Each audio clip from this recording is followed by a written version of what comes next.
교회는 세상의 변화와 흐름을 타도록 창조된 존재가 아닙니다. 세상의 변화를 주도하고 거대한 파도를 거스르도록 창조되었습니다.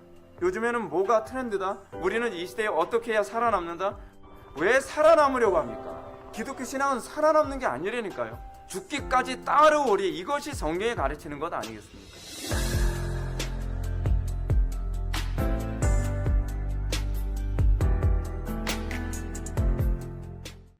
하나님 말씀 오셨습니다. 하나님 말씀 마태복음 11장 28절입니다. 신약성경 18페이지, 신약성경 18페이지입니다. 마태복음 11장 28절 말씀. 찾으셨으면 제가 봉독하겠습니다.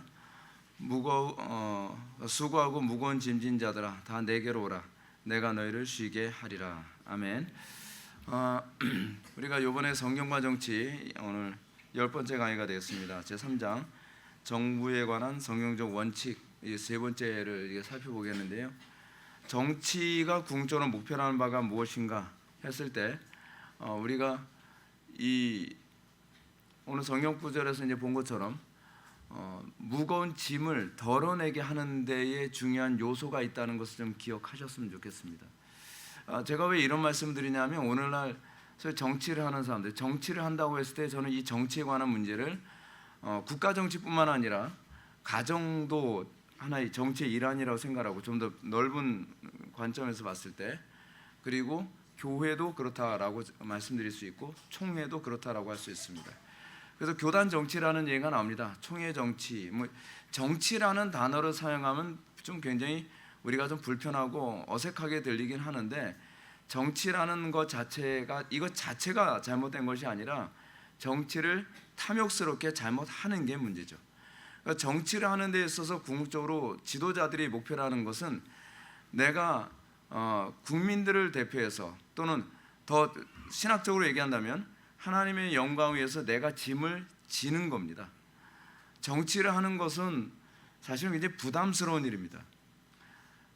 문제는 이겁니다. 총회에서나 이제 우리 교단으로 이제 얘기하게 되면, 교단에서 정치를 하려고 하는 사람들이 어떤 사람들이 주로 정치를 하냐면, 이 교단이 잘 되게 하기 위해서, 또는 여러 개교회들, 지교회들을 아름답게 세우기 위해서 자기가 짐을 지려고 하는 것이 아니라, 자기가 그 정치를 함으로써 돈을 벌거나 명예를 누리거나 뭔가 권력을 휘두르기 위해서 정치를 하고 있다는 것 자체가 잘못입니다. 우리는 정치의 또 다른 표현이 저는 경륜이라고 생각하는데, 하나님께서 이 땅을 움직이시는 방식은 수고하고 무거운 짐진 자들의 짐을 이 소위 교회의 지도자들이나 사회의 지도자들에게 짐을 지음으로써 이 다른 사람들로 하여금 짐을 덜게 만드는 데 목적이 있어야 된다고 생각합니다. 그러니까 희생의 원리이고 십자가의 원리입니다. 제가 지금 노회장으로 있지만 노회장이 된다는 게 되게 불편하거든요. 왜냐하면 1차적으로는 여러분들, 제가 노회장 됐을 때에 생기는 게 있냐? 전혀 없습니다. 생기는 게 없는 정도가 아니라 항상 제 돈을 써야 됩니다. 그래서 이게 좀 부담스럽죠. 이게 제 시간을 써야 되고 제 돈을 써야 되고, 이 좀 교단이 큰 교단 같은 경우에는 이제 노회장 되면은 그래도 뭐 좀 이렇게 들어오는 게 있긴 있나 본데, 우리 교단 같은 경우는 이제 전 모모 씨 때문에 교단이 공중분해되고 나서 교세가 많이 약화지는 바람에 노회장이 돼도 사실 이렇게 주머니에 들어온 건 하나도 없고 오히려 제 돈을 써야 됩니다. 그래서 이번에도 이제 그 봄노회를 하는데 진짜 돈이 많이 들더라고요. 밥을 제가 사야 되거든요. 노회원들 밥을. 또 부부 동반이니까 또 밥을 또 사는데 따블이잖아요. 따블인데 거기다가 같이 또 그 모처럼 만에 노회장이 1년에 한 번 돈 쓰는데 그냥 10,000원짜리 식사 해선 되겠습니까? 그러니까 제가 돈을 더 많이 쓰는 거죠. 근데 저는 이 부분이 우리가 좀 가져야 될 의식이라고 생각하는 것이 뭐냐면, 여러분들의 자녀들의 공부를 열심히 해서 정치계에 진출하거나 경제계에 진출하거나 사회계에 진출할 때 짐을 지는 행위라고 가르쳐야만 합니다. 그걸 통해서 내가 뭔가 이익을 얻고 명예를 얻고 성공을 하기 위해서 야 저놈들 밟고 넘어서야 돼 라고 생각하는 것이 아니라, 우리는 내가 정치계에 들어와서 내가 짐을 지고, 내가 사회계나 문화계나 각계 영역에 가서 내가 짐을 지는 거죠. 우리나라에서 소위 좌파들이 그토록 정치를 하고 싶어서 하는 애를 쓰는 이유가 뭐냐면 주머니에 들어오는 게 많기 때문에 그렇습니다. 과거에 여러분들 이 부분 한번 좀 생각해 보셨으면 좋겠습니다. 이승만 대통령이나 박정희 대통령 당시에는 권력자가 된다는 것은 어떤 면에서는 짐을 지는 행위입니다. 이승만 대통령 당시에는 진짜 나라가 구멍가게였잖아요. 아무것도 없어요. 그러니까 대통령이 된다는 건 정말 모든 걸 희생하며 자기의 삶을 희생하고 그러면서 나라를 세워가는 겁니다. 근데 거기서 순수함이 생기기 시작을 합니다. 이 목회도 동일합니다. 목회도요, 이제 그 조그만 목회를 할 때는 좀 순수한 면이 좀 있어요. 왜냐하면 이게 내 주머니를 채우기 위한 목회가 아니라 그것이 희생하는 그런 원리로 하니까. 근데 이제 대형 교회가 되면 대형 교회는 이렇게 또 들어오는 게 또 많을 거예요. 제가 생각하기에는 순수해지기가 쉽지가 않습니다. 대형 교회라고 해서 무조건 나쁘다고 저는 생각하지는 않습니다. 그런데 대형 교회에서 목회를 하면서 그것이 섬기는 행위다라고 하는 초심을 잃어버리게 되면 문제가 좀 심각해진다는 겁니다.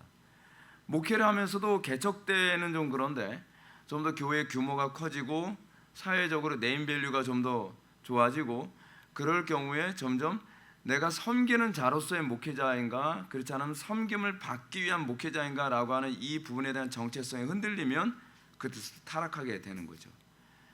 그러니까 끊임없이 우리는 우리에게 주어진 그것이 내가 섬기기 위한 책임이요 의무라고 생각합니다. 여러분 이게 노블레스 오블리주잖아요.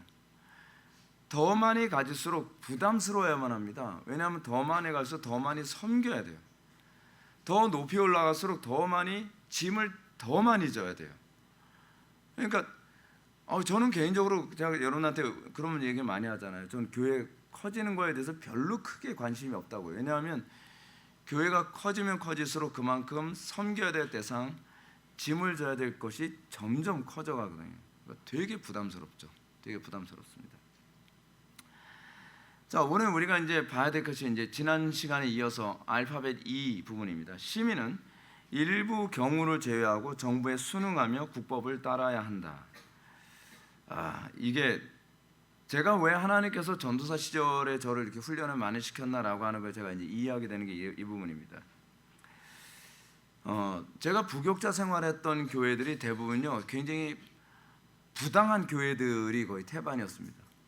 그러니까 제가 보기에는 별로 이렇게 교회라고 봐주기가 좀 어려운 그런 교회에서 부교육자 생활을 했거든요.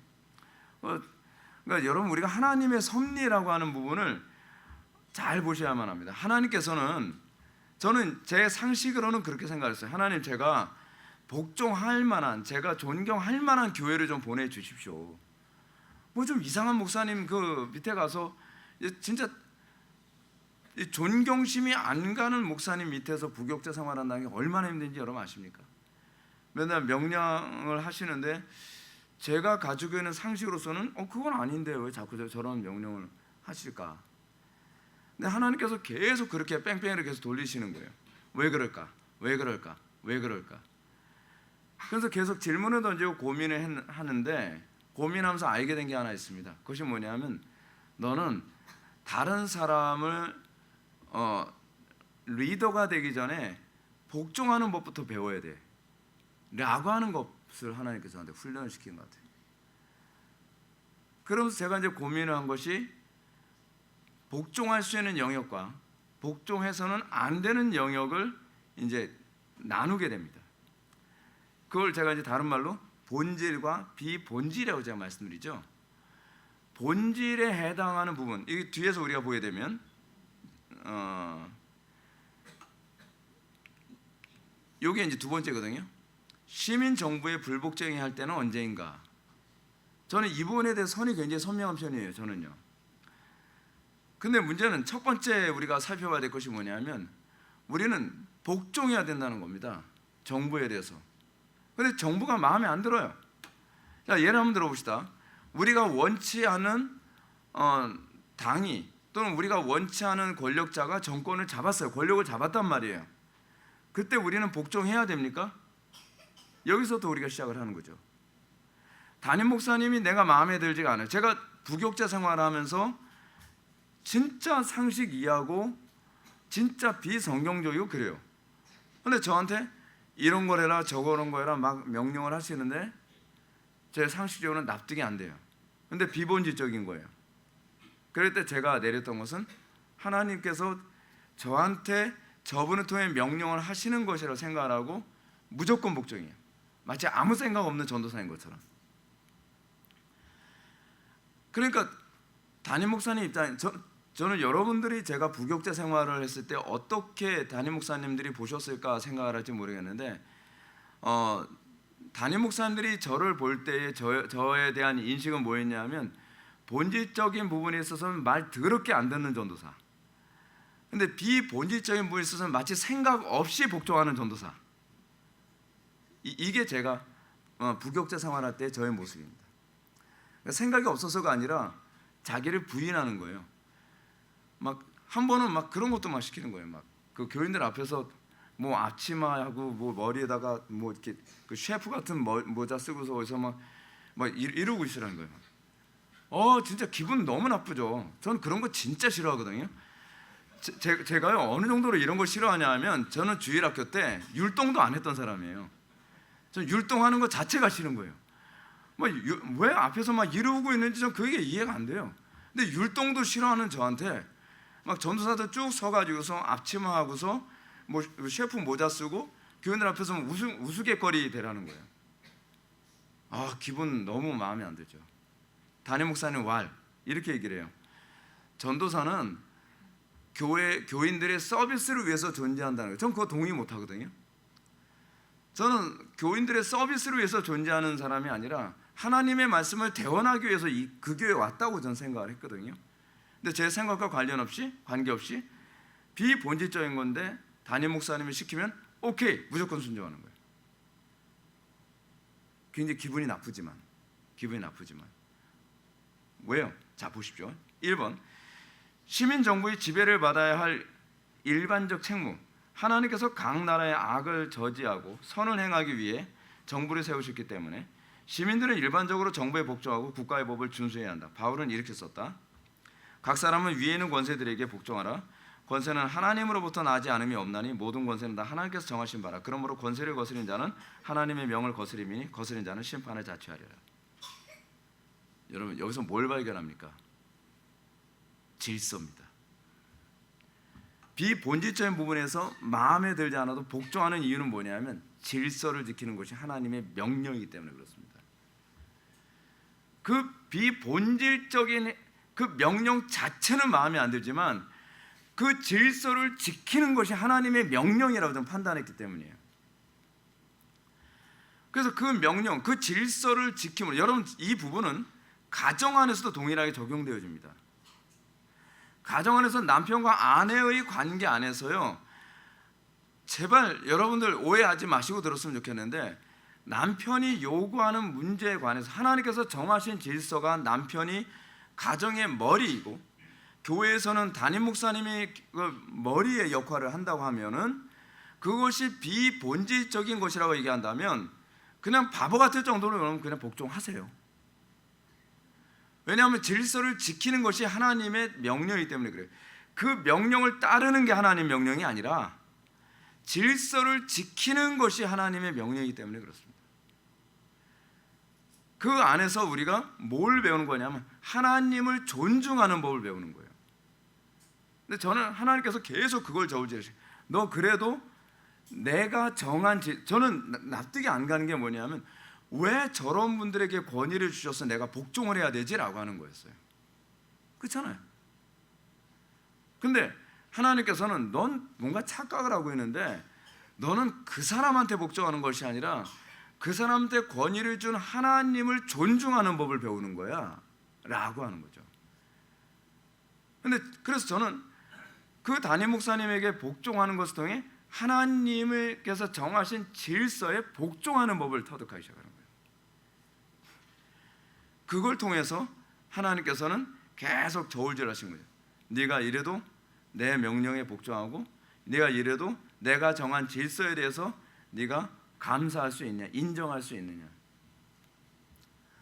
우리는 학교 안에서도 그렇습니다. 하나님께서 정하신 질서에 대해서 마음에 안 드는 경우가 많이 있습니다. 실제로 제가 과거에는 그것이 잘했다고 생각했는데 지금은 아니라고 생각하는 것 있지 않아 뭐냐면 제가 그랬잖아요. 고등학교 2학년 때 담임 선생님한테 대들었다고요. 담임 선생님이 뭐 뇌물을 받든 어쨌든 제가 공개적으로 대드는 것은 잘못한 거예요. 왜냐하면 그 부분은 제가 심판할 영역이 아니거든요. 근데 제가 심판하려고 드는 거예요. 뭐 저 10대 때는 제가 굉장히 그 뭐랄까 반항심도 강하고 좀 약간 좀 거친 면도 있었고 아무래도 남자 10대나 20대 때는 좀 거칠거든요. 저는 좀 거친 편이었어요. 그러다 보니까 담임 선생님한테 막 대들고 매도 맞고 그랬는데 그때는 그게 옳다고 생각했어요. 근데 지나고 나서 보니까 아닌 거예요. 아닌 거예요. 하나님께서 정하신 질서에 대해서 복종함으로 하나님의 그 권위를 존중하는 법을 배우는 거였어요. 근데 아무도 저한테 그걸 가르쳐 준 적이 없으니까 스스로 터득하기에는 너무 시간이 많이 걸린 거예요. 그러니까 저는 좀 가까도 속상한 게 그거예요. 누군가가 옆에서 가르쳐 줬으면 제가 인생 살아가면서 이렇게 뺑글뺑글 돌지 않았을 텐데 멘토가 없이 저 혼자서 맨 땅에 헤딩하듯이 하나씩 알아가야 되다 보니까 인생의 낭비가 너무 좀 소모가 너무 심하다는 생각이 드는 거예요. 너무 피곤하죠. 근데 또 그나마 깨달았으니까 망정인데 깨닫지 못했으면 또 어떻게 할 뻔했어요. 그렇잖아요. 20대 때 굉장히 거칠게 살았었는데 베드로도 얘기합니다. 인간의 모든 제도를 주를 위하여 순종하되 혹은 위에는 왕이나 혹은 그가 악행하는 자를 징벌하고 선행하는 자를 포상하기 위하여 보낸 청도에게 하라. 이것과 흘러서 여러분들이 에베소서 5장에서도 보게 되면 아내들이 남편에게 복종하라. 뭘요? 그게 없어요. 뭘 복종하라가 없어요. 남편에게 복종하라요. 그 얘기는 무슨 얘기냐면 하나님께서 정하신 질서를 지키라는 얘기입니다.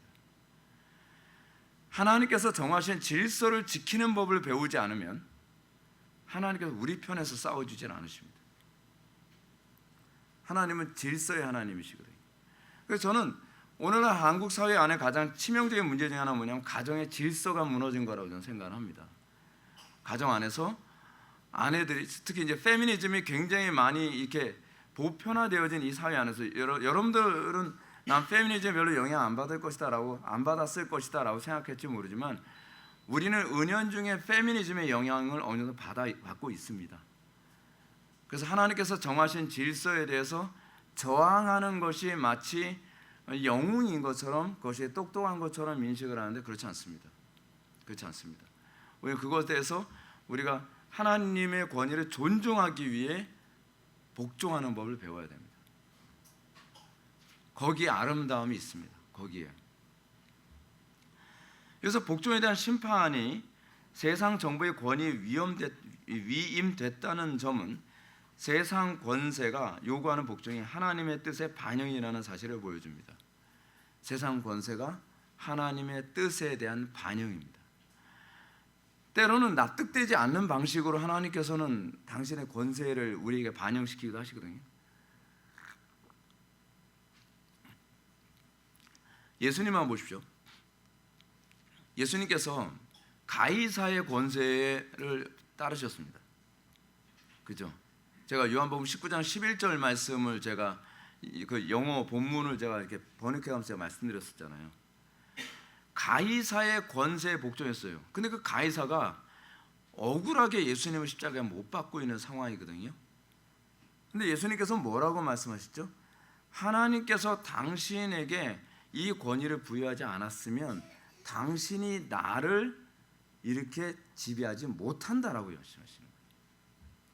그러니까 때로는 어떻게 보면 좀 부당한 권세인 것 같아도 하나님께 우리 몇 단계 좀 더 생각을 해야만 합니다.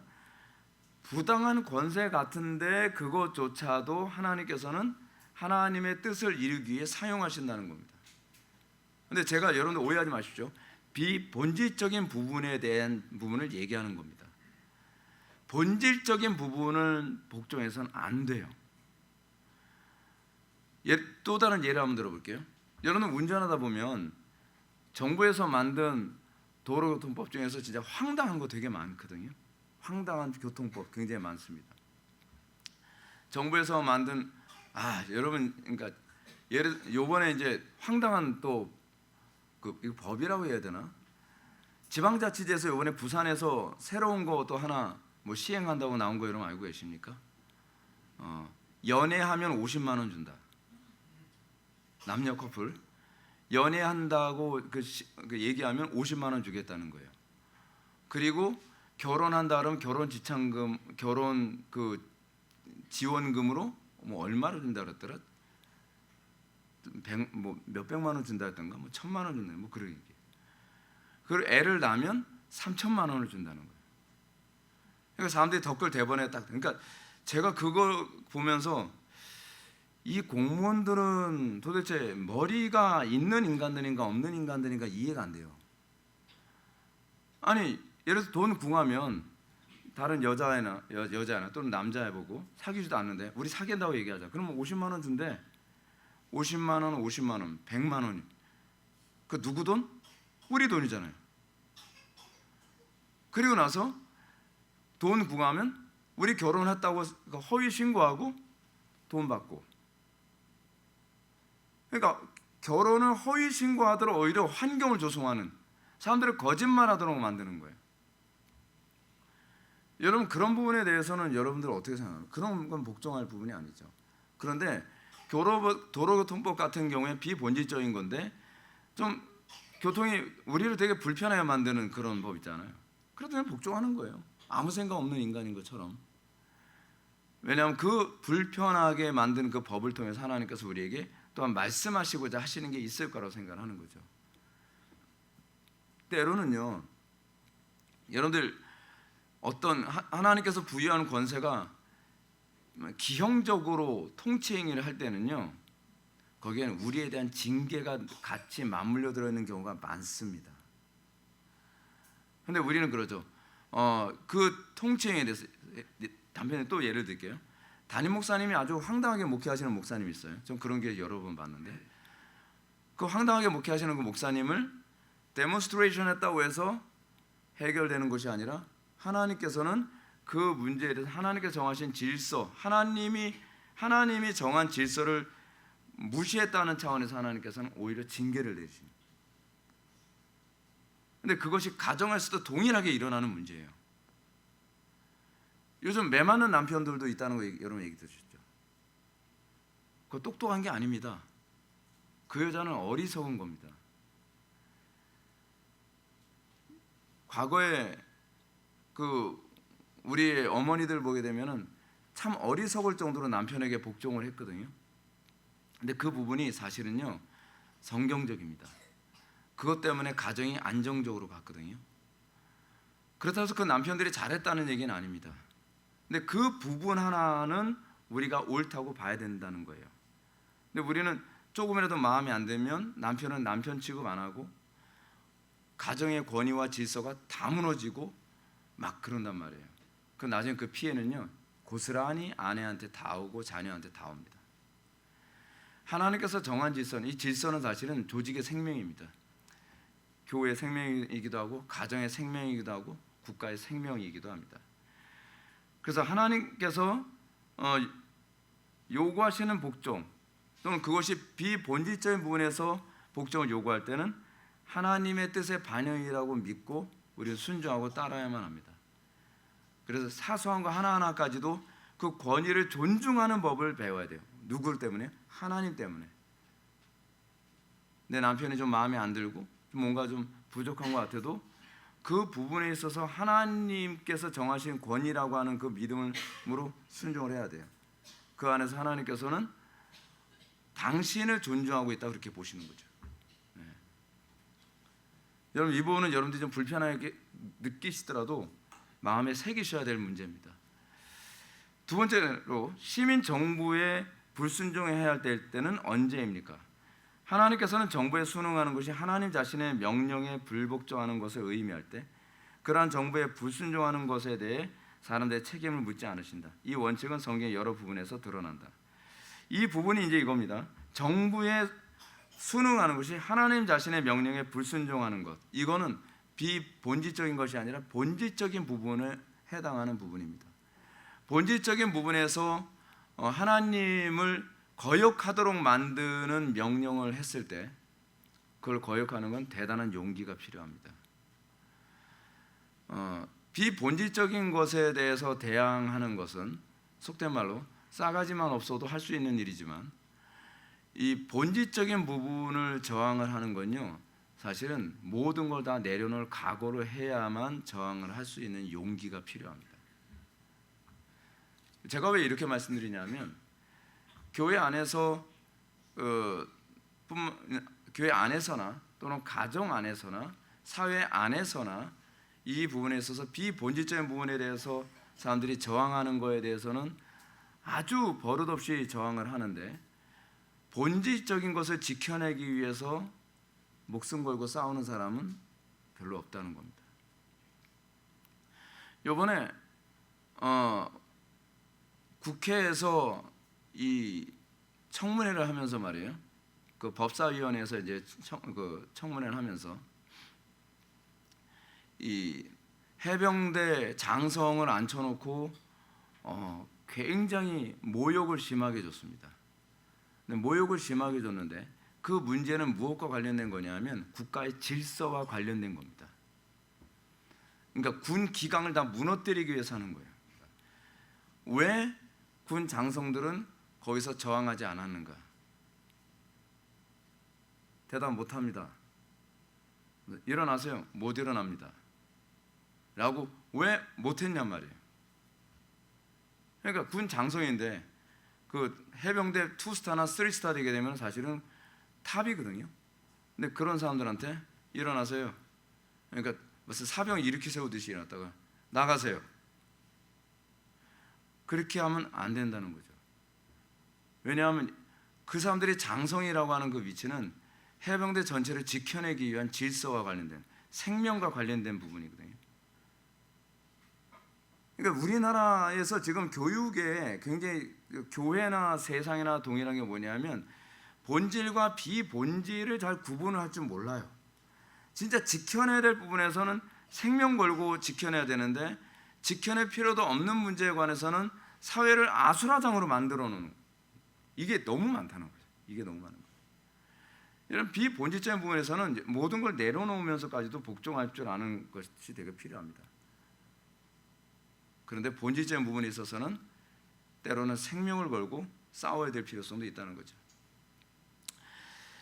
성경을 보게 되면 사도들은 로마의 그 지배 아래 있음에도 불구하고 로마의 법을 따르라고 틀림없이 가르칩니다. 사도들은 로마의 법을 따를 것을 가르칩니다. 그럼에도 불구하고 또는 바울이 여러분 공회에 잡혀서 이 복음을 전할 때도요, 대제사장이나 그렇지 않으면 공회원들에 대한 어떤 질서를 지키기 위해서 굉장히 애를 많이 씁니다. 애를 많이 쓰는데 아닌 거에 대해서는 단호합니다. 이런 얘기가 나오죠. 사도행전 4장 18절 보면 공회가 사도들에게 얘기합니다. 예수의 이름으로 말하지 말고 가르치지도 말라라고 명령을 하는데, 베드로와 요한은 어떻게 반응하냐면 우리는 보고 들은 것을 말하지 아니할 수 없도다. 그러면서 사람보다 하나님께 순종하는 것이 마땅하니라. 그죠? 그건 질서보다도 앞서는 하나님의 권위거든요. 우리가 이 부분에 대한 판단이 명확해야만 합니다. 이 부분에 관해서. 그러니까 제가 이제 부교육자 생활하면서 담임 목사님과의 관계가 그거예요. 근데 담임 목사님들이 아무래도 목사님들이다 보니까 제가 이 부분에 대해서 계속 설득하려고 애를 쓰고, 그렇다고 해서 제가 막 나는 옳으니까 당신한테 막대해도 된다가 아니라 제가 옳지만 계속 설득하려고 애를 쓰고 때로는 제가 간청하기도 하고, 그러니까 그 목사님들이 제가 정당하다는 건 알거든요. 신학적으로나 성경적으로 정당하다는 건 알죠. 근데 불편한 거예요. 제가 요구하는 게. 왜냐하면 제가 요구하는 대로 하게 되면 그분이 목회하는 데 좀 어려움이 있거든요. 왜냐하면 그분의 일관성은 프로그램인데 저는 신학적 일관성으로 가자고 얘기를 하는 거니까. 불편한데 그럼에도 불구하고 제 설득을 받아들여요. 그렇게 해서 제가 이제 그렇게 하면서 부교육자 생활하면서 한 두세 번 쫓겨났는데, 쫓겨났어도 나중에 평가는 상당히 좋았어요. 뭐 다시 왔으면 좋겠다라고 하는 그런 유형의 평가도 좀 있었고. 근데 그 이유가 뭐냐면 정당하다는 걸 그분들이 아는 겁니다. 여러분 가정 안에서도 제가 다시 한번 가정과 관련해서 말씀드리는데요. 남편과 아내와의 관계 안에서도 질서를 우선으로 하되 하나님의 법에 저촉되느냐 저촉되지 않느냐에 관한 이 부분에 대한 선이 분명했을 경우에는 하나님께서 책임지십니다. 근데 문제는 이 부분과 관계없이 하나님께서 정하신 질서를 자꾸 무너뜨리니까 이게 문제가 되는 겁니다. 그렇게 해서 가정이 회복되어야 됩니다. 여러분 이 가정은요 한국 교회 안에서부터 회복되어야 됩니다. 가정 안에서 남편과 아내와의 관계에서 페미니즘으로 완전히 붕괴되어진 남편과 아내와의 관계부터 질서가 다시 회복되어지고 그 안에서 이 질서가 회복되어져야 부모와 자녀와의 관계에서 질서가 회복되어지고 그리고 하나님께서는 그 가정에 그래야 또 복을 내려주시는 거겠죠. 하나님 그렇게 만만하지 않습니다. 그건 쉽지 않습니다. 여러분 하나님께 복을 받는다는 것이. 그리고 이렇게 행동할 때 하나님께서 권위를 세워주십니다. 다니엘서 3장 13절부터 27절에 보면 느부갓네살 왕은 3명의 유대인 사드락 메삭 아벳느고에게 자신이 세운 금신상에 절하라고 명령했습니다. 그러나 그들은 거절하며 형벌을 선택하죠. 여러분 우리가 항상 이렇게 그 직장 생활을 다니시거나 그래서 저는 이제 군 생활도 해봤고 군 생활하면서도 상관의 권위에 대해서 복종하는 법을 우리가 항상 잘 보여줘야 되거든요. 나는 당신을 존중합니다. 난 당신의 권위에 항상 복종합니다라고 하는 인식을 주는 게 굉장히 중요합니다. 근데 인식을 주는데 문제는 뭐냐면 내 신앙과 관련된 본질과 관련된 부분에서 굴복할 때에 상대방이 그렇게 느끼게 만들어야 돼요. 저 사람은 나의 권위에 도전하는 거야 라는 게 아니라 저 사람은 자기 신앙을 지키려는 거야 라고 인식하게 만들어야 된다는 거죠.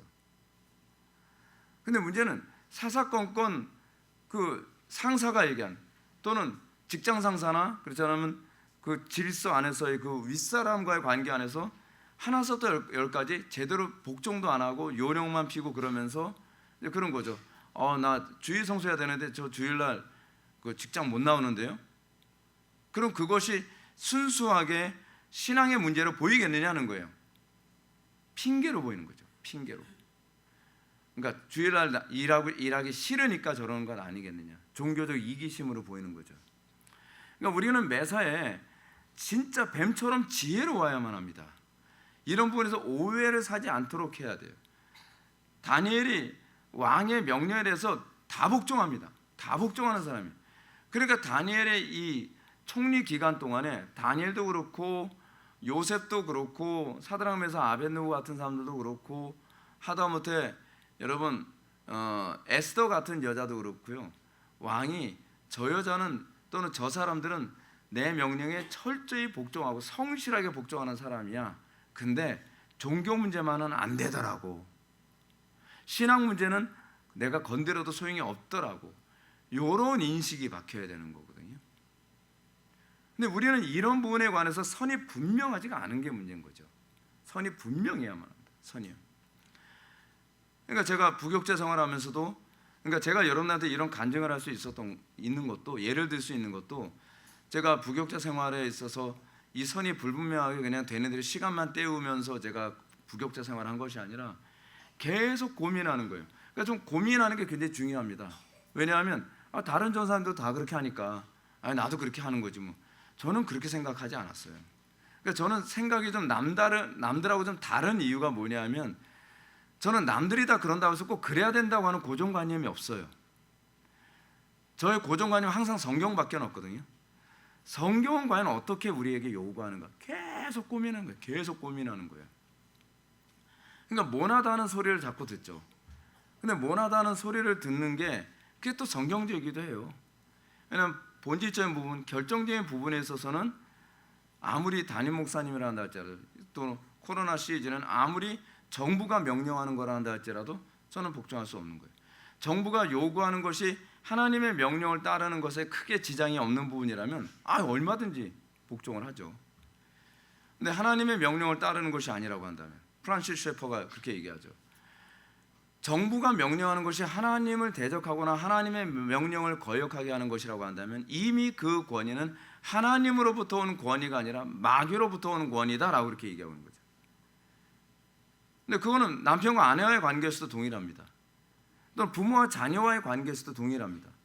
부모가 명령하는 것에 대해서 다 복종하지만 여러분 안 믿는 사람도요 부모와 자녀와의 관계 안에서 명령에 복종하는 게 정말 얼마나 대단한지 아십니까?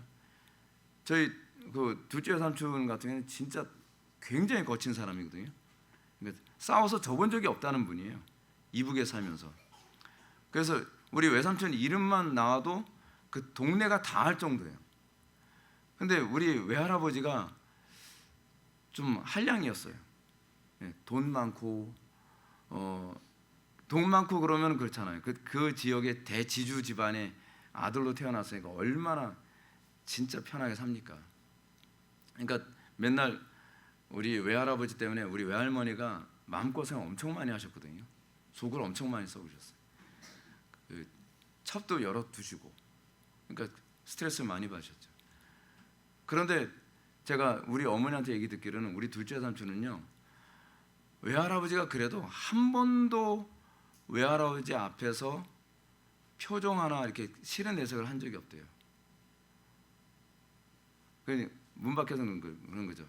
우리 외삼촌 이름이 그 이인찬이거든요. 그 할아버지가 인찬아 들어와라 그럼 속으로 그러는데도 들어와라 그러면 예 아버님 들어와서 무릎 딱 꿇고 싫은 내색 하나도 안 하고 복종한다는 거예요. 싫은 내색 하나도 안 하고.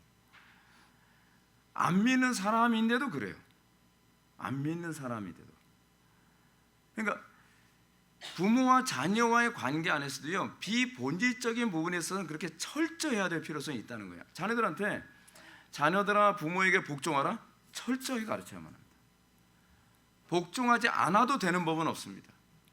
그런데 그럼에도 불구하고 예를 들어서 부모가 교회를 못 나가게 한다든지 또는 성경을 폐기시키는 일을 한다든지 하나님의 뜻에 불복종하도록 요구하는 것에 관해서는 단호하게 그분에 관해서는 반응해야 되는 거예요. 죄송합니다 아버님 이건 제가 따를 수 없겠습니다.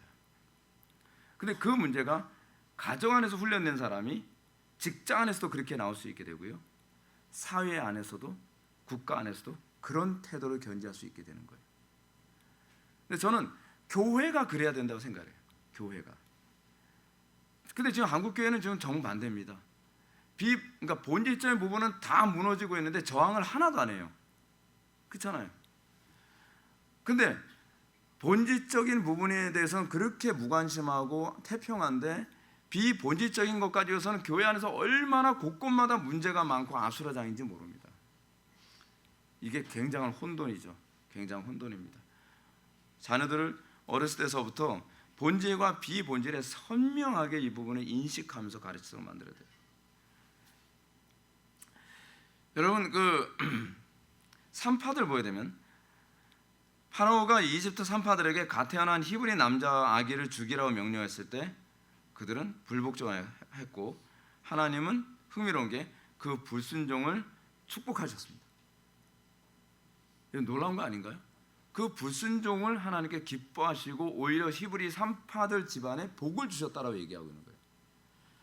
때로는 어떤 것은 위의 권위에 복종함으로 하나님으로부터 복을 받는 영역이 있다면 어떤 영역에서는 위의 권세에 저항함으로 복을 받는 영역이 있다는 거예요. 왜? 그것이 하나님께 대한 복종에 초점이 맞춰져 있을 때. 다니엘도 하나님께 기도하는 것을 금하는 국법에 불순종했습니다. 여러분 지금 우리나라가 거의 전 세계가 지금 이렇게 가고 있습니다. 하나님께 기도하는 것이 불법이 돼가는 나라들이 점점 늘어나고 있잖아요. 그런데도 불구하고 다니엘이 어떻게 했죠? 하루 3번 기도하는 거 눈치 안 보고 이렇게 창문 열어놓고 예루살렘을 향해서 기도하면서 오히려 그것 때문에 박해를 당하고 순교할 위기까지 갔었잖아요. 여러분 우리는 그런 태도를 견지합니다. 그런 사람들에게 하나님께서 복을 주시는 겁니다. 여러분들 직장생활하면서 하나님 말씀대로 순종하며 살아가기 굉장히 힘들죠. 무조건 우선순위를 하나님의 뜻에 복종하는 데 초점을 맞추려니까. 제가 여러분한테 무엇이 본질이고 무엇이 비본질인지 계속 제가 가르치잖아요. 근데 제가 속이 터질 때가 어떨 때냐면, 비본질적인 건 열심히 잘 따라오는데 본질적인, 왜냐면 본질은 여러분 본성에 거슬리거든요. 근데 본질적인 부분에서는 엉터리로 순종을 해요. 그래서 왜 저는 이렇게 은혜가 안 오는지 모르겠어요. 은혜가 안 오도록 피해만 다니잖아요. 제가 그래도 순종 안 하는 게 아니라, 예를 들어서 제가 예배 늦은 적이 있나요? 예배 늦냐 안 늦느냐는 어떤 면에서는 이거는 비본질적일 수 있어요. 본질은 뭐죠? 하나님께 진짜 전심으로 하나님을 예배하고자 하는 태도가 이게 본질이잖아요. 저는 하나님께 헌금을 안 하는 법이 없는데요, 그거는 비본질이죠. 본질은 뭡니까? 헌금을 하는 마음의 중심이잖아요. 예수님께서 그러시잖아요. 박하 회당과 근처 11조의 문제를 얘기하면서 이것도 하고 저것도 버리지 말아야지냐. 근데 그 전에 뭐라고 얘기하죠? 더 중한 바, 본질이죠. 더 중한 바. 의와 인과 신은 저 인간들이 버렸다는 거죠. 그러니까 우리는 본질은 까먹고 비본질만 지키면서 신앙이라고 자꾸 생각하고 있다는 거예요. 그러니까 항상 여러분들이 놓쳐서는 안 되는 게 그거예요. 제발 비본질적인 거 하고서 만족해하지 마시라는 거예요. 난 예배당에 나왔으니까 은혜를 주시겠지? 비본질. 내가 예배를 정말 하나님께서 하나님을 존중하듯이 하나님 앞에 내가 부끄럼 없이 예배를 했느냐? 본질. 그러니까 어떤 분은 그래요. 저 사람은 예배 가까워다 빠지는데 왜 하나님께서 저 사람한테 은혜를 주시죠? 저 사람은 빠지고 싶어서 빠지는 사람이 아니니까. 저 사람은 빠지고 싶지 않은데 그 상황 자체가 이해가 될 정도로 그런 상황이라서 빠지게 되는 건데, 예배 참석할 때 보면 전심으로 예배를 하고 있는 거예요. 전심으로 본질을 지켜내는 거죠. 근데 어떤 사람은 예배를 빠짐없이 참석을 하는데 한 번도 전심으로 예배하는 법이 없어요. 그러니 은혜를 못 받죠. 그러니까 본질과 비본질이라고 하는 부분을 항상 놓치면서 겉모양을 취하는 것으로만 배부르러 있는 거죠. 자, 이와 관련해서 제가 요번에 반 두루낸 책을 보는데, 반 두루낸 책에서 이제 이런 얘기가 나옵니다. 성경이 규정하는 것들만 예배를 위해 규정할 수 있다. 정부가 예배를 규정하는 것에 대해서 받아들이면 안 되죠. 정부가 예배 시간에 몇 명 모여야 되느냐를 규정해요? 그걸 왜 받아들이죠? 예배는 본질 중에 본질이고 심장 중에 심장이 예배거든요. 하나님께서 규정하지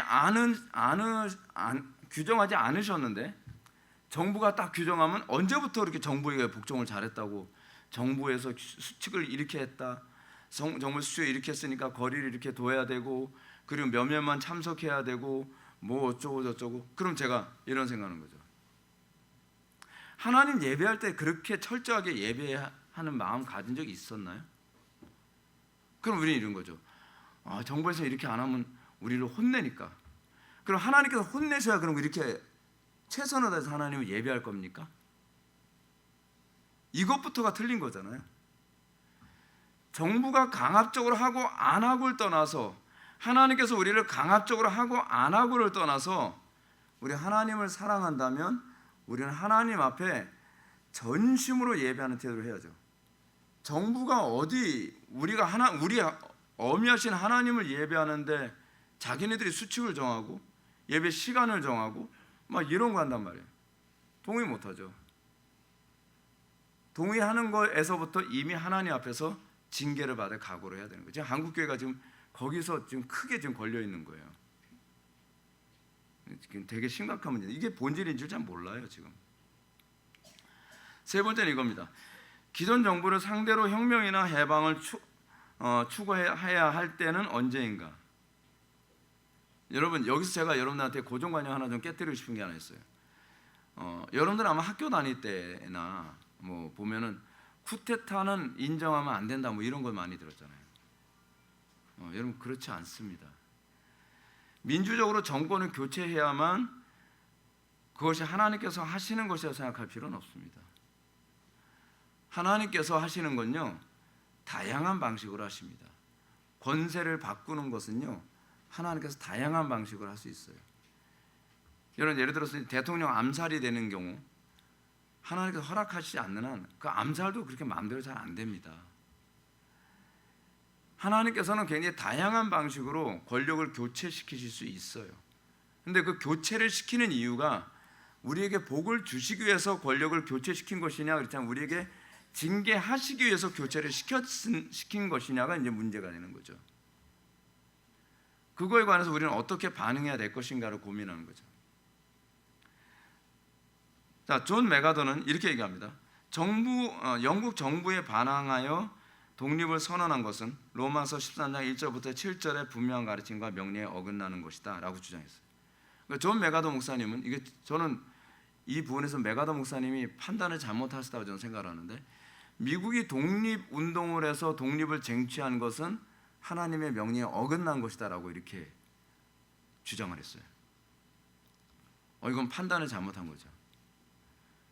왜냐하면 그 근거가 로마서 14장 1절부터 7절의 말씀을 근거하는 거죠. 그래서 메가더는 얘기합니다. 사실상 미국이 신약 성경의 원칙을 위반하면서 탄생했으며, 굉장히 좀 섬찟한 얘기 아닙니까? 신약 성경의 원칙을 위반하며 탄생했으며 마치 사생아처럼 하나님께서 미국에 베푸신 모든 축복은 미국 국부들의 불순종에도 불구하고 온 것이다. 우리나라 좌파들이 하는 얘기하고 되게 흡사한 느낌 받지 않나요? 마치 대한민국은 태어나서는 안 되는 나라인데 태어났다, 뭐 그런 식의 논리. 근데 존 메가더 목사님이 성경을 잘못 적용한 거예요. 이거에 대해서는 웨인 그루뎀의 주장이 더 적절합니다. 웨인 그루뎀은 이거에 대해 동의하지 않고 그 이유를 칼빈의 기독교 강요 행정관에 관한 글에서 찾습니다. 만약 지금 왕의 고위를 저지하도록 임명된 국민의 행정관이 있는데 그들이 낮은 평민을 난폭하게 공격하고 폭행하는 왕에게 아무 저지 없이 눈짓만 보낸다면 그들은 그들 스스로 하나님의 명령에 따라 사람들의 보호자로 임명되었음을 알면서 부정직하게 국민의 자유를 배반하는 것이었다. 자, 이 정부 이론 역사에 정통한 학자 그렉 포스터에 따르면 이렇게 얘기합니다. 기독교 학자 사이에서 공통된 주장 중 하나가 바로 이거라는 거예요. 폭정을 행하는 정부는 사실상 정부로 가장한 범죄 집단이므로 국민의 복종을 받을 자격이 있는 정부라고 할 수 없다. 그렇죠. 미국이라고 하는 나라는, 그러니까 본래 신대륙으로 이주한 그 영국인들이 살았던 나라 아닙니까? 그래서 뉴 잉글랜드에서 목회를 하고 있었던 조나단 에드워즈도 자기 자신의 국적은 영국인이라고 얘기했습니다. 자, 나는 영국인입니다. 왜냐하면 그 당시에 그 북미는 영국의 식민지 나라였으니까요. 근데 문제는 그 뉴 잉글랜드 지역을 이제 포함한 그 북미 지역에 관해서 영국에서 폭정으로 사람들의 신앙과 뭐 여러 가지 부분에 있어서 폭력을 가하는 것에 관해 사람들이 이 부분에 대해서 저항을 하고 그리고 독립을 선언한 거죠. 그래서 어떻게 보면은 분열된 겁니다. 미국이라고 하는 나라는 사실 영국으로부터 갈라진 나라라고 이렇게 보는 거예요. 역사적으로 보게 되면. 여러분, 이 부분과 관련해서 여러분들 또 하나 생각해야 될 게 뭐냐면 이겁니다. 교단이 갈라지는 것이 우리는 정당한가에 관한 부분하고도 굉장히 흡사합니다. 또는 교회가 갈라지는 것이 정당한가라고 하는 이 부분과도 굉장히 흡사합니다. 교단이 갈라지거나 또는 교회가 갈라지는 이 문제가 하나님을 영화롭게 하는 데 초점을 맞춰줬다고 한다면 그건 정당합니다. 그러니까 많은 사람들이 자꾸 착각을 하는 게 이겁니다. 교회는 자꾸 분열돼 가지고 교단이 왜 이렇게 많은지 모르겠어 라고 하는 거예요. 물론 지금 장로교회가 지금 교단이 지금 한 120개가 130개가 넘는다 그러거든요. 근데 그 넘게 되어진 이유가 본질 때문에 넘는 것이 아니라 욕심 때문에 그렇게 된 거예요. 이건 굉장히 잘못한 겁니다. 근데 미국에 프린스턴 신학교, 구 프린스턴 학파와 신 프린스턴 학파가 있는데 구 프린스턴 학파가 갈라져서 웨스트민스터 신학교를 세우고 교단을 세운 이 부분은 정당한 분열입니다. 그는 진리를 지켜내기 위한 싸움이었어요. 그래서 신 프린스턴 학파는 이 칼 바르트의 신학을 받아들여서 완전히 자유주의화 돼 버렸거든요. 그래서 지금도 프린스턴 신학교 들어가게 되면 프린스턴 신학교에 칼 바르트를 기념하는 기념 강단이 따로 있을 정도로 그 정도로 지금 프린스턴 신학교는 완전히 타락했거든요. 근데 이런 차원에서의 분열은 거룩한 분열이고 정당한 분열이죠. 근데 그렇지 않을 경우에 우리가 비본질적인 것으로 인해서 분열되거나 다툰다고 한다면 이것은 하나님께 심판받아야 될 문제입니다. 교회 안에서 신학적으로 본질적인 부분과 관련이 없음에도 불구하고 이걸 통해서 갈라지고 파당이 생기는 건 범죄입니다. 이 부분에 관해서 칼빈이 기독교 강요 4권 1장에서 그 얘기를 합니다. 그건 그리스도의 몸을 찢는 행위라고요. 그런데 그리스도의 몸을 보호하는 행위로서의 분열이 있는데 그것은 진리를 지켜내기 위해 분열되는 겁니다. 이건 그리스도의 몸을 찢는 행위가 아니라 그리스도의 몸을 오염으로부터 지켜내는 행위입니다. 이 부분은 다르게 봐야 될 부분인 거죠. 여기서 핵심은 정부가 하나님의 대리통치 행위를 하지 않고 하나님을 대적하는 마귀의 대리통치 행위를 한다면 쿠데타를 허용하실 수 있다는 겁니다. 열왕기하 9장 1절부터 3절을 보면 하나님은 선지자를 통해 이거 하나님께서 하신 건데 아합 왕이 굉장히 심각하게 하나님을 대적하는 정치를 하지 않았습니까? 그러니까 어느 날 하나님께서 예후의 선지자를 보내서 예후에게 머리에 기름을 부으시고 여호와께서 너를 왕으로 세우셨다 하면서 쏜살같이 도망갑니다. 그러고 난 다음에 예후가 하나님께서 나를 왕으로 세우셨다, 선지자가 나에게 머리에 기름을 부으셨다 하니까 그 당시에 이 군사들에게 나타났던 반응이 뭐였냐면 옷을 벗고 바닥에 깔아주는 거예요. 당신은 우리의 왕이십니다.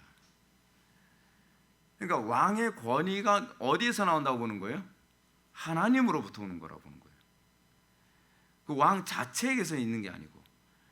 그래서 이스라엘의 그 원리가 사실은 우리가 굉장히 많이 본받아야 될 부분인데 그 원리 때문에 쿠데타를 하는데 아무도 그거에 대해서 나쁘다라고 얘기를 안 해요. 그러니까 우리가 그 관점을 좀 많이 좀 가지고 있어야 됩니다. 그래서 저는 쿠데타라고 무조건 나쁘게 볼 것이 아니라 그 쿠데타도 과연 정당한 쿠데타인가 아닌가라고 하는 신학적 관점을 다시 봐야 될 필요성이 있다고 저는 생각을 합니다. 그 우리나라 같은 경우만 하더라도 만약에 박정희 대통령이 쿠데타를 일으키지 않았으면 우리나라 쫄딱 망했습니다. 저는 그건 하나님께서 우리에게 행하신 복이라고 생각을 합니다. 성경은 통치자들이 하나님에 의해 임명되었다고 알려주지만 분명히 하나님께서는 인간의 행동을 통해 일하시며 각기 다른 시기에 다른 지도자들을 임명하십니다. 이스라엘 전체 역사는 하나님께서 여러 중요한 사건을 통해 어떻게 한 왕을 폐위시키고 다른 왕을 세우시면서 일하셨는지를 보여줍니다. 하나님께서는 왕을 폐위시키는 방식 중에 하나가 뭐냐면 민주주의 시대처럼 투표를 통해서 하시기도 합니다. 근데 투표만 사용하시는 것이 아닙니다. 하나님께서는 악한 왕을 제거하기 위해 또 대통령이라고도 얘기할 수 있죠. 그런 권력자를 제거하기 위해 하나님께서는 투표 이외에 다른 방법도 다 사용하실 수 있습니다. 저는 그 차원에서 때로는 부정선거도 하나님께서 사용하신 수단이라고 저는 생각을 합니다. 근데 문제는 그것이 복을 주시기 위해서가 아니라 징계하시기 위해서, 심판하시기 위해서 사용하실 수 있다는 것이 이게 무서운 거죠. 그러니까 외적으로 나타나는 어떤 상황을 그냥 현상만 보지 말자는 거죠. 그 이면에 하나님께서 어떤 관점으로 이 일을 하시는가. 왜냐하면 모든 권세가 하나님으로부터 주어지기 때문에. 근데 이걸 인정한다는 게 상당히 어렵습니다, 여러분. 모든 권세가 하나님으로부터 주어진다. 여러분 이제 직장 생활 하시면서도 여러분 간혹가다 느끼시겠지만 직장의 상사가 뭐 저런 쓰레기 같은 놈이 이번에 상사가 됐어. 그 인정하기 상당히 어렵거든요. 근데 저런 인간한테 내가 복종해야 되나? 근데 어떻게 해야 되죠? 복종해야 돼요. 복종해야 돼. 왜요? 하나님께서 그걸 통해서 나를 징계하는 것일 수도 있으니까. 근데 그럼에도 불구하고 이건 기독교 강요에 나오는 얘기예요. 지금 제가 말씀드린 건. 그럼에도 불구하고 저 직장 상사가 내 신앙 행위에 대해서 제재를 가하고 내 신앙 행위에 대해서 고통을 가한다고 한다면 나는 그것에 그 직장 상사의 고통을 받아가면서까지도 신앙을 지켜내야 될 의무가 있어요. 왜냐하면 그 핍박과 그 고난과 어려움이 하나님께서 나의 어떤 죄를 징계하시기 위해서 하시는 걸 수 있으니까. 근데 거기서 만약에 타협을 한다면 하나님께서 더 큰 징계로 이 진행해 나가실 수 있겠죠.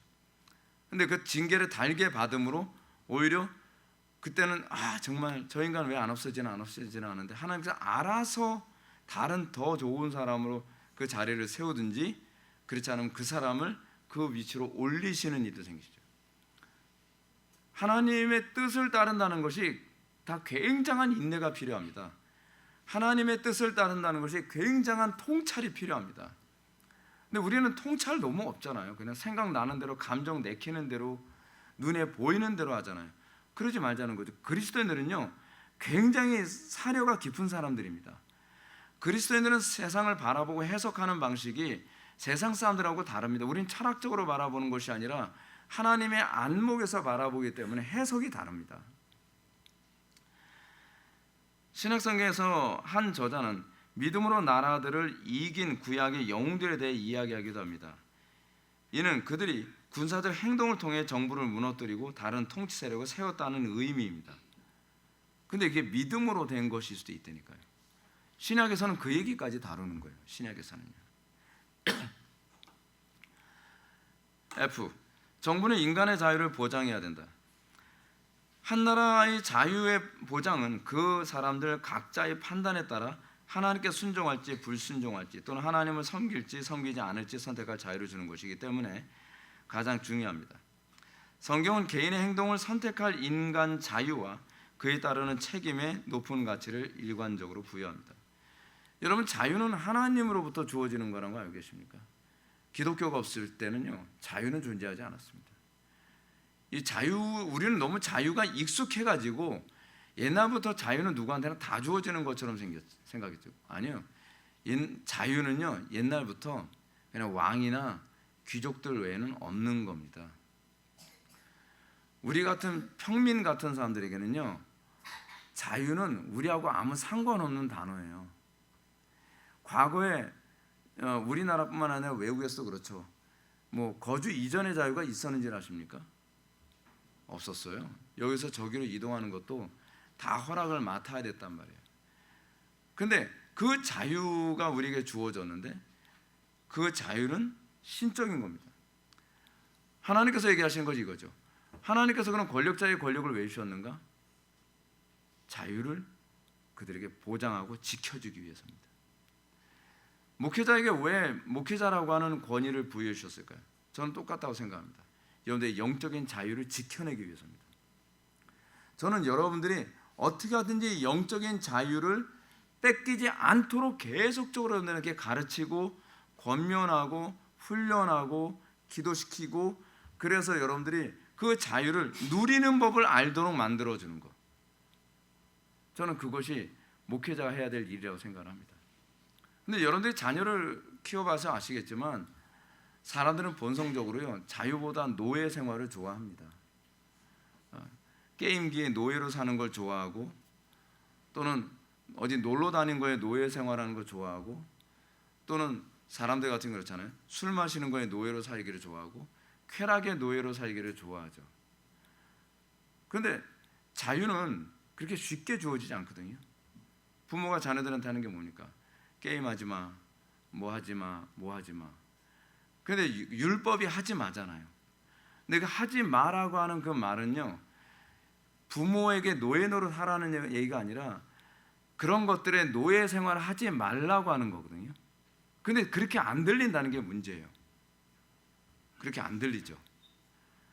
근데 목회자의 목회 또한 그렇습니다. 여러분들에게 뭐 율법 10계명을 얘기하면서 이것으로부터 경건을 계속 지켜내라고 요구하는 것이 여러분들 알고 억압처럼 여겨지는데 그건 억압이 아니라 자유입니다. 자유를 주기 위한 겁니다. 인간이 가진 그 선택의 자유, 이 선택의 자유는 하나님께서 창조하신 인간의 탁월함의 표현이며 하나님이 만드신 어떤 동물이나 식물보다 하나님을 더 닮은 속성 중 하나입니다. 짐승 중에 어떤 짐승이 선악을 알게 하는 남의 실과 따먹지 말라고 하는 그 선택을 강요받은, 요구받은 짐승이 어디 있습니까? 영장류 중에 있나요? 영장류라는 말도 사람이 만들었지, 그렇지 않습니까? 침팬지 보고 너 선악을 알게 하는 나무 주변에 있는 거 열매 먹지 마. 그 얘기 안 하셨거든요. 토끼, 여우, 늑대 뭐 그런 짐승들한테 그렇게 얘기하지 안 하셨거든요. 인간에게만 선택의 권리를 주셨어요. 이건 권리입니다. 이건 놀라운 거 아닌가요?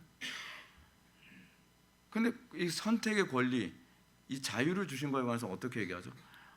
우리 타락할 거 뻔히 알면서 왜 선악을 알게 하는 남의 실과 따먹게 만들었냐고요.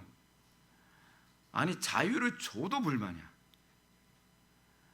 그러면 자유 안 주고 그냥 천국 가도록 프로그램하면 그게 기계지 사람입니까?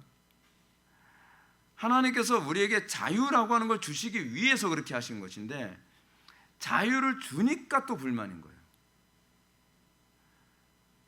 근데 여러분 분명한 건 이겁니다.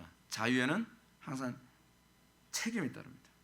스파이더맨 영화에서 나온 자유에는 책임이 따른다. 책임을 모르는 사람은 사실은 자유를 알 수가 없습니다. 그래서 우리는요, 자녀들을 교육시키면서도 또는 신앙생활에서도 자유를 먼저 얘기하지 않고요, 책임을 먼저 가르칩니다. 그죠? 여러분 복음이 어떻습니까? 예수 믿고 천당이 아니라 회개하라, 천국에 가까이 하라. 무슨 얘기죠? 심판을 먼저 얘기해요. 책임을 먼저 얘기하는 겁니다. 책임을 얘기하고 그 다음에 자유를 얘기하는 겁니다. 이게 복음의 논리입니다. 근데 우리는 거꾸로 알고 있죠. 거꾸로 알고 있습니다. 그래서 우리가 자유롭기 위해서는 우리는 어떻게 합니까? 우리는 모든 걸 다 포기할 수 있는 책임을 질 존재가 먼저 되는 게 우선이잖아요. 그래서 자유가 가치가 있는 겁니다. 책임을 모르면 자유의 가치를 모릅니다. 인간 자유에 대한 성경적 주장, 우선 주목할 것은 성경이 노예제도와 억압은 언제나 부정적으로 묘사하는 반면 자유는 언제나 긍정적으로 여기고 있다는 사실. 하나님께서 이스라엘 백성에게 십계명을 주실 때도 나는 너를 애굽 땅 종되었던 집에서 인도하는 너희 하나님 여호와니라. 하나님께서는 우리를 자유롭게 하기 위해 애굽에서 끄집어내신 거죠. 여러분 어디입니까? 제가 갑자기 갈라디아서 5장 1절에서 어떤 얘기가 나옵니까? 그리스도께서 너희를 자유롭게 한 것은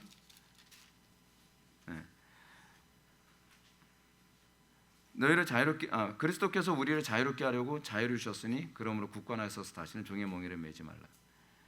우리를 자유롭게 하려고 자유를 주셨습니다. 자유롭게 하려고라고 하는 말은 책임 있는 존재가 되게 하려고 하는 뜻이에요. 자유에는 항상 책임이 따르고, 그래서 그 책임을 잘못 사용했을 경우에는 자유는 박탈당합니다. 자유민주주의 사회 안에서 자유가 박탈당하는 방식이 뭐냐면 책임 있는 행동을 하지 않았을 때 그때 구속되죠. 자유가 박탈당하는 겁니다. 그것이 성경적 원리입니다. 메시아의 오심은 포로된 자에게 자유를 선포하기 위해서 오신 것이죠. 성경은 개인의 선택할 자유를 강조합니다. 그것은 온전한 인간의 구성 요소이며 궁극적으로 하나님 자신의 속성인 자유의지를 반영합니다. 여러분들 자녀 교육 시킬 때 그런 교육 좋습니다. 이제 너무 데미지가 큰 거는 안 되더라도 좀 데미지가 작은 영역에서는 스스로 책임지는 자유로운 선택을 하도록 자꾸 훈련시키는 것도 좋습니다. 스스로 책임지고 선택했다가 쪽박을 차면, 그치? 네가 선택한 결과다. 네가 책임져야 돼. 그렇게 살아가는 거. 책임을 웬만하면 부모님이 져주지 마십시오. 우리나라의 문제가 뭐냐면 애가 범죄를 하면 부모가 뇌물을 써서라도 애를 풀어주려고 그래요. 범죄를 했으면 네가 책임을 져야지. 네가 감옥에 가야지. 네가 혼이 나야지. 그렇잖아요. 잘못에 대해서 징계를 받는 것에 관해 그것을 정당하다 자꾸 가르쳐야죠. 자기 행동에 대해서 책임지는 법을 배우지 못하면 무책임한 애들이 됩니다. 무책임한 애들. 그러므로 하나님은 개인의 자유를 위해 아담과 하와의 구원을 스스로 선택하도록 하셨습니다. 신명기 30장 19절 보면 내가 오늘 하늘과 땅을 불러 너에게 증거를 삼노라. 내가 생명과 사망과 복과 저주를 내 앞에 두었은즉 너와 네 자손이 살기 위해 생명을 선택하고 너희가 섬길 자를 오늘 택하라. 하나님께서는 때로는 그렇잖아요. 우리는 간혹가다 이런 생각 많이 합니다. 여러분들 이거 속으면 안 되는 게, 여러분 기도하다가 하나님께 직통 계시로 누구하고 결혼해 라라라 얼마나 편합니까? 그렇죠? 그리고 어느 대학 가 라라라. 근데 많은 사람들이 왜 자꾸 그런 걸 원하죠? 꼭 그렇게 하고 나서 뭐라 그러죠? 하나님께서 시켜서 갔더니 이게 뭐야? 하나님께서 시켜서 내가 저 남자하고 또는 저 여자하고 결혼했더니 이게 뭐야? 왜 우리 이거에 대해서 불만하죠? 내가 책임지고 내가 선택한 게 아니거든. 내가 선택하고 내가 책임지는 법을 배워야 돼요. 그래서 하나님께서는 직통기시 방식으로 안 합니다. 하나님께서는 우리에게 성경의 원리를 주시고 그걸 가지고서 기도하면서 스스로 책임 있게 선택하는 사람들이 되기를 원해요. 왜요? 그래야 성숙한 그리스도인이 되기 때문에. 그게 하나님께서 우리를 교육하시는 방식입니다. 그래서 많이 피곤하죠. 머리를 많이 써야 돼요.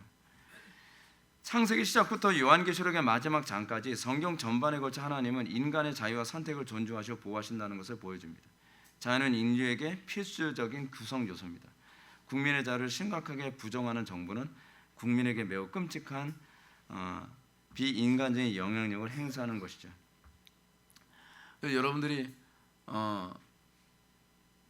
정말 성숙한 그 그리스도인이 되기 위해서는 항상 하나님의 말씀 앞에서 책임 있는 행동을 선택할 줄 아는 법을 또 배워야 됩니다. 2번, 정부는 인간의 자유를 보호해야 된다.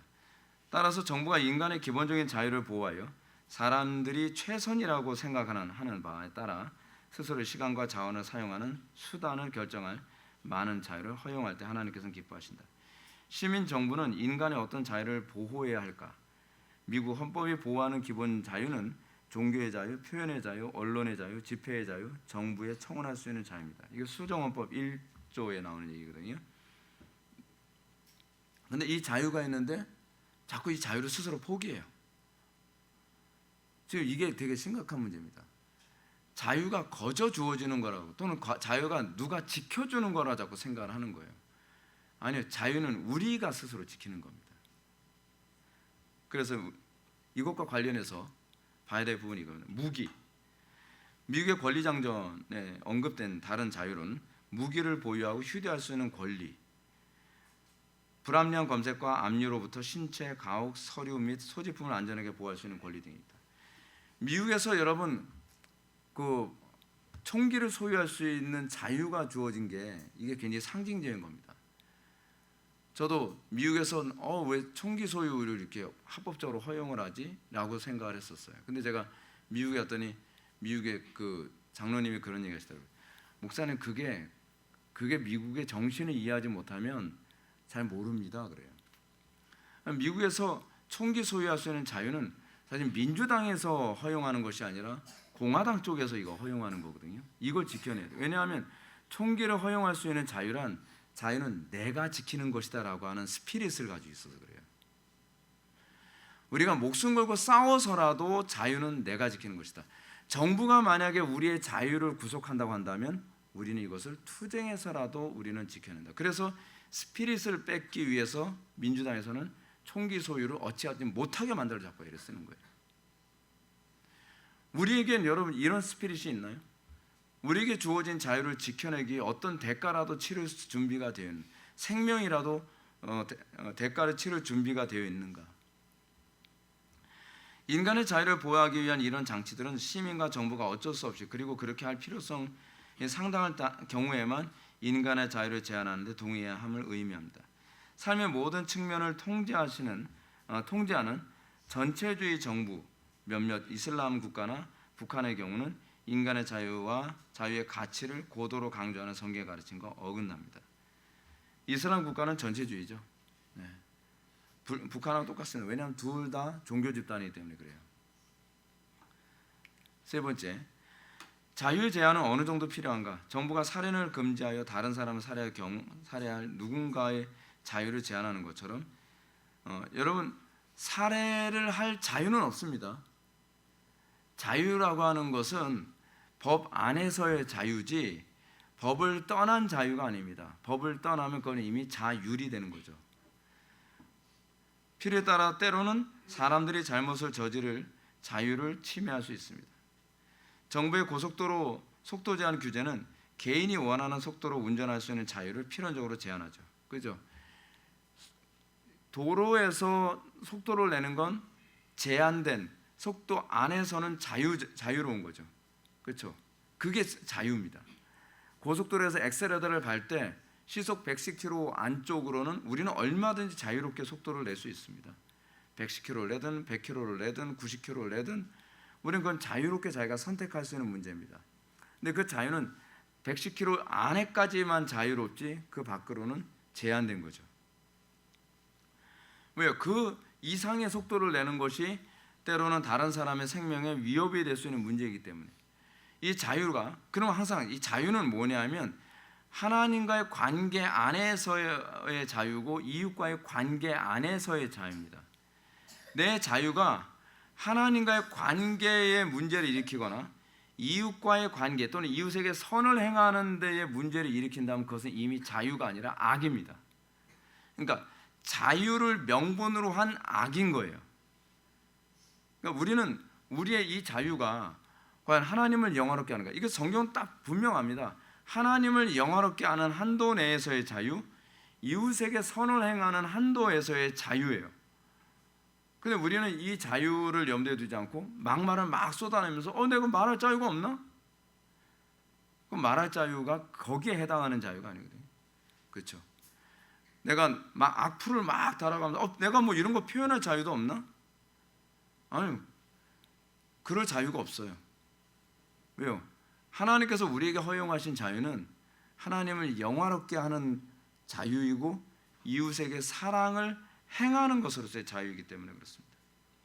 그래서 고린도전서 8장 9절을 보면 너희 자유함이 약한 자들에게 거치는 것이 되지 않도록 조심하라.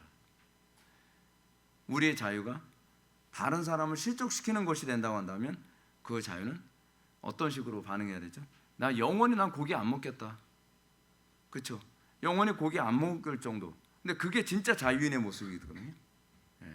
다른 사람을 위해서 내가 영원히 고기 먹지 말라고 누가 강요했어요? 아니죠. 근데 내가 사랑을 위해서 내가 고기 안 먹겠다는 거예요. 그게 자유인이죠. 바울이 결혼할 자유가 있음에도 불구하고 결혼하지 않았죠. 왜요? 그것이 하나님을 영화롭게 하는 것이고 그것이 이웃을 사랑하는 최선이라고 판단됐기 때문에. 그래서 바울은 자유인이지 노예가 아니에요. 완전히 자유의 개념이 바뀌어야만 합니다. 감사하게도 여기서 끝났습니다. 이렇게 하면 이제 좋아할 만한 학생들이 많습니다. 여러분들 우리가 자유에 관한 문제는 아무리 강조해도 부족함이 없습니다. 우리가 사는 이 사회가 자유민주주의 사회라고 했을 때에 민주주의보다 먼저 염두에 둬야 될 것은 자유에 관한 개념입니다. 자유에 관한 개념이 먼저 염두에 두어져야 되고 그 다음에 그 민주주의가 연결이 되어져야만 합니다. 왜냐하면 자유에 관한 개념이 먼저 염두에 두어지지 않고 민주주의의 방점이 찍히게 되면 그 민주주의는 법이 주인이 되는 민주주의가 아니라 인간이 주인이 되는 민주주의가 되어버리거든요. 그러게 되면서 인민민주주의로 이렇게 슬그머니 넘어가게 되는 겁니다.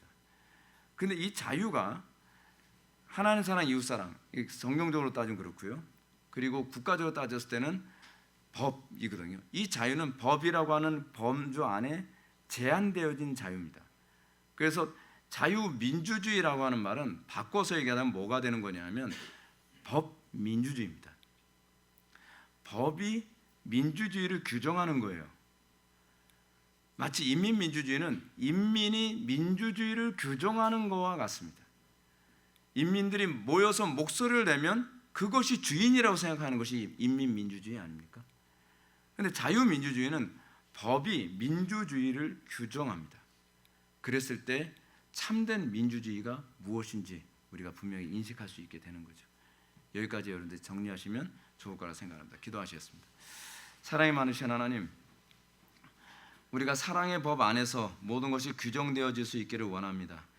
우리의 자유가 사랑 안에서 무한히 폭발할 수 있는 그런 자유이기를 원합니다. 그래서 어디를 가든지 우리가 복의 근원이 되고 하나님을 영화롭게 할 수 있게 하여 주옵소서. 예수님의 거룩하신 이름으로 기도드립니다. 아멘.